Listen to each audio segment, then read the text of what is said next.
31st night হবে, এই 31st night উদযাপন করা, এগুলো আগে কোনোদিনও এই দেশে ছিল না। আমাদের বাপদাদারা তো দূরের কথা, আমরাই আমাদের জীবনের সূচনাকালে, আমাদের শৈশবকালে আমরা এই 31st নাইট নামক কিছুই দেখি নাই। কিন্তু আজকে আস্তে আস্তে ইউরোপিয়ানরা 31st নাইট উদযাপন করে। তারা এই দিনে নানা ধরনের আনন্দ উল্লাস করে, নানা ধরনের অশ্লীলতার স্রোতে তারা গা ভাসিয়ে দেয়, নানা ধরনের মদ্যপান, নেশা জাতীয় দ্রব্যের সয়লাব বয়ে যায়।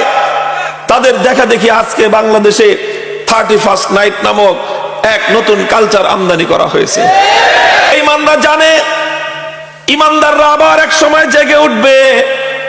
ওদের জানা আছে এই যে আজকে উম্মতে মুসলিমার আজকে যে অধপতন, সারা দুনিয়া জুড়ে মুসলিম জাতির আজকে অধপতন, এটাই মুসলমানদের চূড়ান্ত পরিণাম নয়, বরং এই অধপতনের পরে আবার মুসলমানরা জেগে উঠবে ইনশাআল্লাহ।